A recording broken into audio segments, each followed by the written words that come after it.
We heard it. We all heard it. Prince William was yelling at Camilla when she hit his kids, and guess what?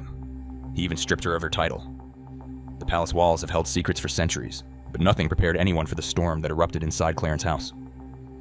In front of stunned advisors, Camilla turned her fury on King Charles, calling him weak and spineless, and letting years of bitterness pour out. The humiliation cut deeper when staff revealed her cruel remarks about William's children. Words no father could ever forgive. With his jaw set and his heart burning, William made a choice that shook the monarchy. He stripped Camilla of her title and erased her power. But was this the only way to save both his family and the crown? What sparked the explosion? It began like any other planning session. Staff shuffled in with notebooks, advisors laid out their documents, and the air was filled with the usual polite small talk. Everything seemed steady, calm, and under control. But just before 10:30, Queen Camilla rose from her chair and shattered the silence in a way that would change the course of the monarchy. Her voice didn't tremble or hesitate.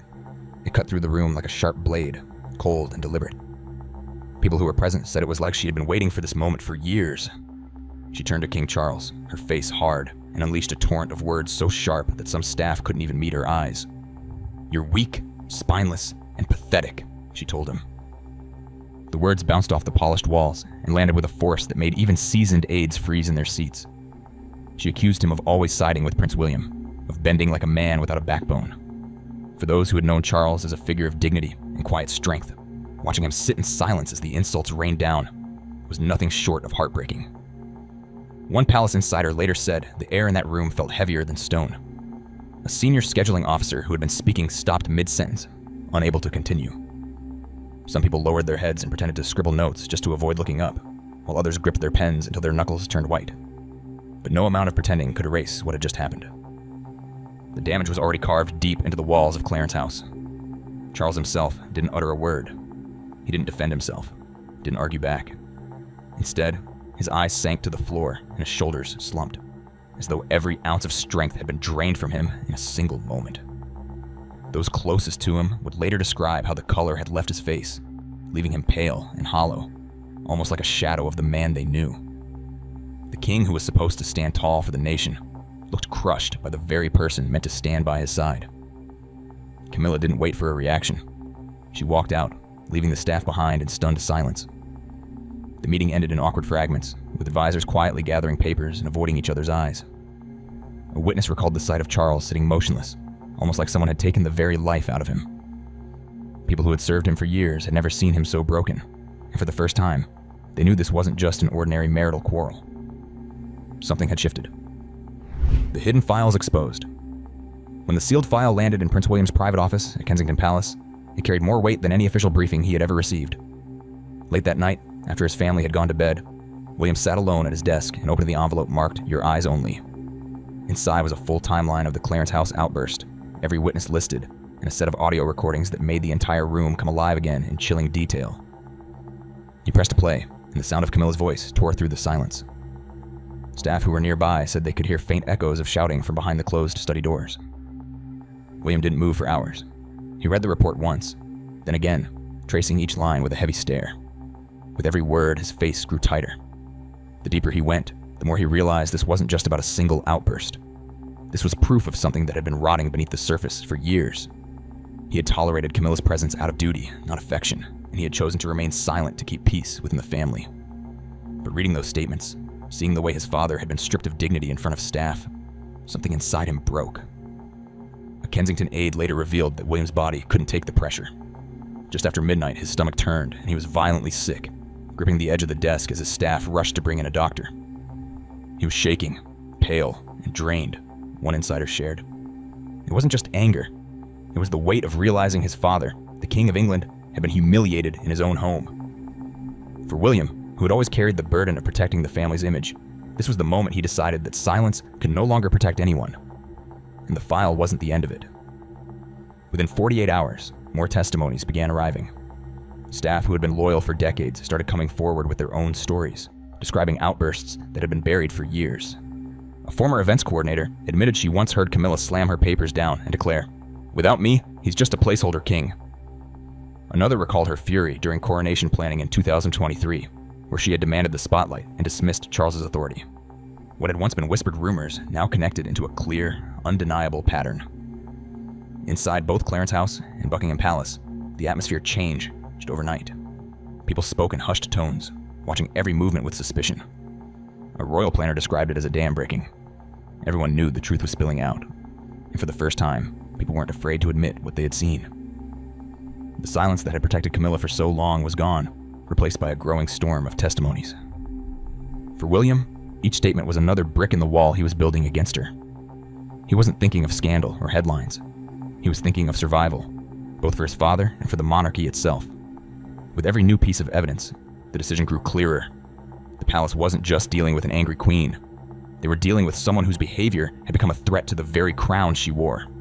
And William, the son who had been underestimated too many times, was preparing to strike back. Camilla's wrath toward the kids. If there was one line William couldn't let anyone cross, it was his children. For years, he had kept a careful distance from Camilla, treating her with respect in public, even if he had his doubts in private. But buried inside the new testimonies were remarks that hit a place no father could ignore. Several staff admitted that whenever George or Catherine's names came up in conversation, Camilla's temper would flare. What had once seemed like passing irritation was now revealed as deep bitterness toward the younger generation. One aide recalled a private exchange where Camilla dismissed George as the little heir they all worship, and claimed Charles cared more about William's children than about her. Another remembered a 2024 planning session when Camilla snapped at Charles after he praised Catherine's charity work, accusing him of treating her as if she was second best. These weren't just casual remarks. They showed a pattern of resentment directed at the very people who symbolized the monarchy's future. And when those words reached William, they cut sharper than anything else in the file. William's role as a father had always defined him. Protecting his children from the harsh glare of royal life was something he had fought for since the day George was born. To hear that Camilla had spoken about them with venom, undermining their place in the family, lit a fire inside him. This wasn't just about his father's humiliation anymore. It was personal, and it was about the next generation who would one day sit on the throne. A Kensington Palace staffer later said, "You could see the change in him. The moment it became about his kids, the gloves came off." That realization gave William a clarity he hadn't had before. He wasn't simply reacting to a single outburst or a series of cruel remarks. He was stepping into a role that demanded action, not hesitation. This wasn't only about protecting King Charles from emotional torment. It was about ensuring that George, Charlotte, and Louis would inherit a monarchy that wasn't poisoned by fear and bitterness. William's jaw tightened with every new account, and aides said he moved with a determination that left no room for doubt. The palace corridors quickly picked up on his energy. Meetings were shifted behind closed doors. Staff were called in for private interviews, and files that had once been locked away were pulled into daylight. William wasn't asking for opinions. He was gathering evidence.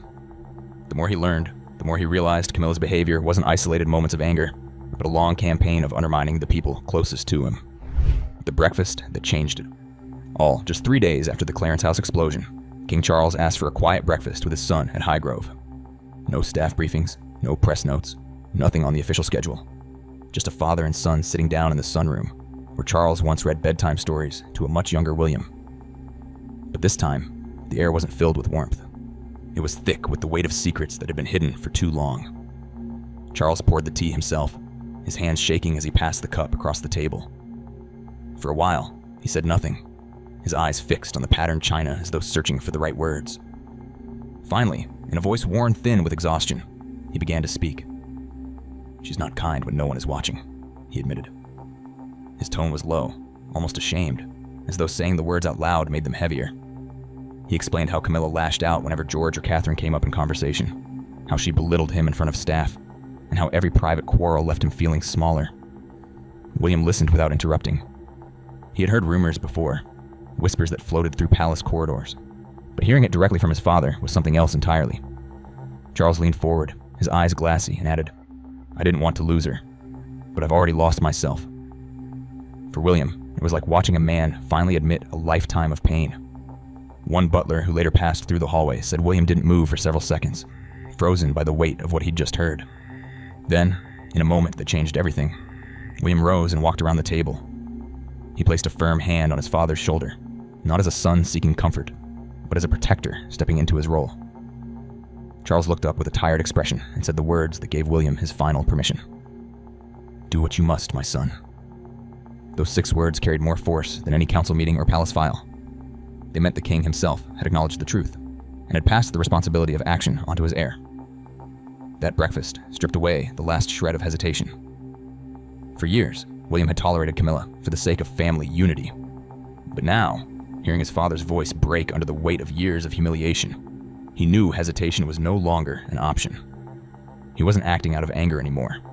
He was acting out of duty to protect his father and safeguard the crown for the generations to come.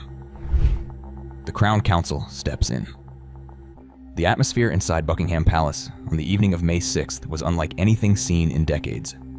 Heavy oak doors closed behind the 12 members of the Crown Council, their expressions grave as they took their seats. This was no ceremonial gathering, no polite nod to tradition. It was an emergency session called at William's command, a move that hadn't happened in generations.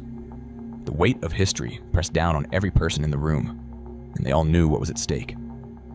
William stood at the head of the long table, a thick dossier in his hands. He didn't waste words or try to soften the truth. With a steady voice, he laid out the evidence: audio recordings of Camilla's outburst, signed statements from staff, and a handwritten note from King Charles himself. The note contained just 4 words: "Let this restore order." For the council, that was all the confirmation they needed that the king himself had given permission for decisive action. For 45 minutes, the chamber echoed with testimonies being read aloud. Each account peeled back another layer of the carefully built image Camilla had maintained for years. Aides described her snapping during coronation rehearsals, lashing out whenever William or Catherine were praised, and openly declaring herself the real queen in front of stunned staff. Every story matched the others, forming a pattern too clear to deny. The monarchy's most private cracks were now laid bare in its most sacred chamber. What struck those in attendance wasn't just the content of the evidence, but William's demeanor. One senior advisor later shared, "He wasn't angry, he wasn't emotional, he was focused. He had the weight of his father on his shoulders, and he knew what had to be done." Another added, "We've never seen him like that before. He didn't look like the heir, he looked like the king." Then came the vote. One by one, each council member was asked to raise their hand. The result was unanimous. Not a single voice opposed William's motion. By decree of the Crown Council, Queen Camilla would be stripped of all ceremonial powers, her public role erased immediately. She would still remain Charles's wife in name, but as far as the monarchy was concerned, her reign as a working royal was over. For centuries, the monarchy had survived by protecting its image, by avoiding internal battles spilling into the open. But that night, silence was no longer an option. As one council member quietly remarked, "We weren't saving appearances anymore. We were saving the crown itself." The decision was sealed with signatures, and the process to remove Camilla's authority began at once. When William walked out of the chamber, the gravity of the moment was clear. He had just changed the course of the monarchy forever. For the first time in years, King Charles slept peacefully. But for Camilla, the fall from power had only just begun. From queen to exile. The decision of the Crown Council moved faster than anyone inside the palace expected. Within days, the changes were visible. Camilla's name began quietly disappearing from the royal family's official website. Mentions of her role as queen consort were rewritten, her patronages reassigned, and her photographs shuffled to the margins. What once read public representative of the crown was reduced to a simple line: wife of King Charles III. For a woman who had fought decades for recognition, it was like watching her vanish in real time. By mid-May, her place at public events was already gone. The seat beside Charles during the state opening of Parliament was handed to Princess Anne. Invitations that once bore Camilla's name arrived instead, addressed to William and Catherine. Upcoming engagements, a literacy gala, a charity dinner, even a planned state visit to New Zealand were all canceled without replacement. The official reason given to the press was rest and personal health time, but insiders whispered the truth. She had been sidelined, permanently. Then came the final blow. On September 11th, Camilla was quietly moved out of Clarence House, her longtime residence in London, and relocated to Hawthorne Lodge, a secluded estate in Wiltshire rarely known outside royal circles. The property, modest compared to her former home, had once been used for retired staff members. Now it was to be her permanent residence. "It's like watching a queen become a prisoner," one palace insider observed. Her staff was slashed from 19 to just 4. The elite protection team that once followed her every step was reassigned elsewhere, leaving only a rotating local security detail. Inside the palace, aides said her emails were now filtered through Charles's press office, stripping her of any independent communication. She had begged for her duties back, even suggesting she'd work quietly without public appearances, but every request was denied. The message was clear: there would be no comeback. Charles remained silent in public, but behind closed doors, he seemed broken by the decision. Reports surfaced of late-night phone calls. Camilla pleaded, "Don't let them erase me." But Charles, weary and worn down, answered with words that left her devastated. "I can no longer protect what you've broken." For the king, it was perhaps the hardest decision of his life, choosing his duty to the crown over the woman he had loved for decades. Meanwhile, William and Catherine's star only rose higher. While Camilla faded into exile, the Prince and Princess of Wales became the moral backbone of the monarchy, drawing historic approval ratings and international recognition. It wasn't just the end of Camilla's influence, it was the start of a new era. As one royal historian put it, she was erased from the center, and William stepped into it without hesitation. Camilla had once sat at the very heart of royal power, but by autumn 2025, she was a ghost of the institution she had tried to shape. From queen to exile, her downfall wasn't splashed across tabloids or played out in public drama. It was carried out quietly, step by step, until her reign disappeared into silence. William and Catherine rise stronger.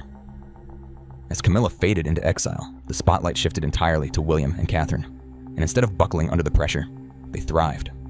Across Britain and beyond, the public no longer saw them as the quiet heirs waiting in the wings. They were seen as the true leaders of the monarchy, the steady hands guiding an institution that had nearly collapsed under scandal. Newspapers hailed William as the defender of the crown, while Catherine was praised for her grace and compassion, the kind of qualities that reminded people why they had loved Diana decades earlier. Polls told the story clearly. By late spring 2025, William's approval rating soared to 88%, with Catherine close behind at 84%, the highest in royal history since the mid-1990s. For the first time in years, public trust in the monarchy had risen above 50%.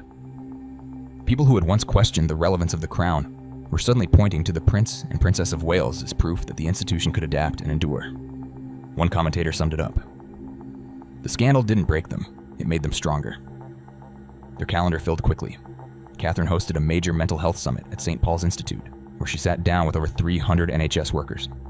Those present described how she moved through the room with genuine warmth, speaking less like a royal and more like a friend. International delegates were left impressed, noting her ability to connect with people in a way titles could never guarantee. On social media, the response was explosive. Hashtags declaring her queen and everything but name trended for days, signaling a wave of public support that showed no signs of slowing down. William, meanwhile, moved decisively behind palace walls. He cut out dated protocols, streamlined operations, and demanded greater transparency in royal finances.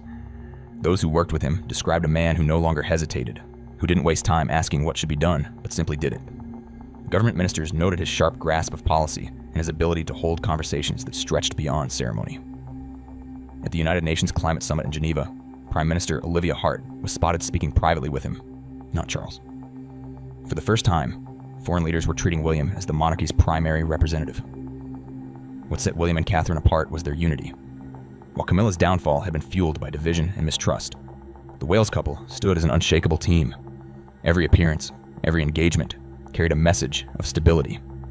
Together, they embodied the future, not weighed down by past scandals, but defined by purpose. A palace insider noted, "They've turned the monarchy into something people can believe in again." As weeks passed, the contrast became undeniable. Camilla's silence grew louder with every day spent in Wiltshire, while William and Catherine's presence filled the void.